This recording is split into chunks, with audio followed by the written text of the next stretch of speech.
Ulanma Gürcistan'ın Qızılacım kəndindən olan Yar qardaşımızın adından oğlu Alparslanın adı rəsis olunur.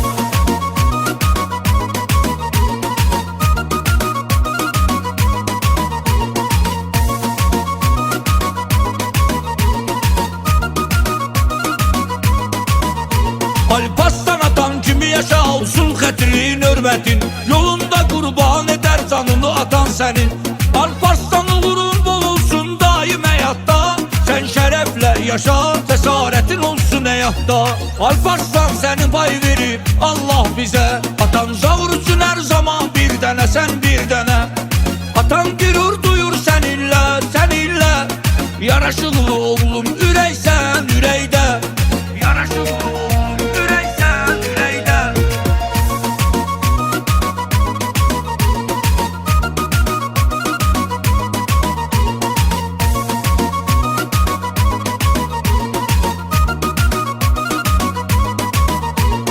Atanın kişi balası, atanın ürək parası, sənə qurbandır canım hər iki gözümün qarası.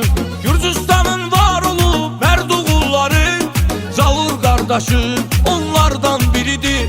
Alparslan səni pay verib Allah bizə, atan Zavur üçün hər zaman bir dənə, sən bir dənə. Atan qürur duyur səninlə, səninlə yaraşıqlı oğlum ürəksən ürəkdə, yaraşıqlı oğlum ürəksən ürəkdə.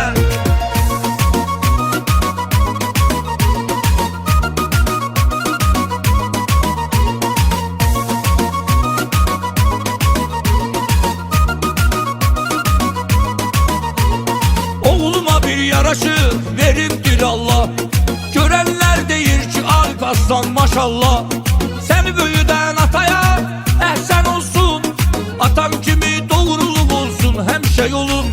Alparslan səni pay verib Allah bizə, atan Zavur üçün hər zaman bir dənə, sən bir dənə. Atan qürur duyur səninlə, səninlə yaraşıqlı oğlum ürəksən ürəkdə, yaraşıqlı oğlum ürəksən ürəkdə.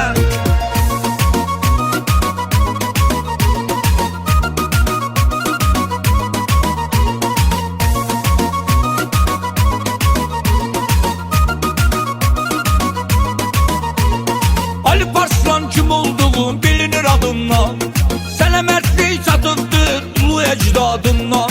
Atanı tanıyanlar tanıyır izzətilə, qədri hürmətilə, öz dəyərilə. Alparslan səni pay verib Allah bizə, atan Zavur üçün hər zaman bir dənə, sən bir dənə.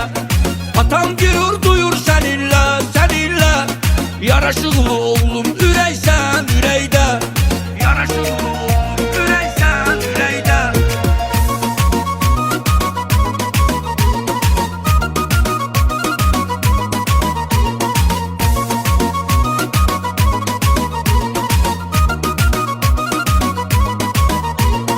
Atan qürur duyur səninlə, səninlə yaraşıqlı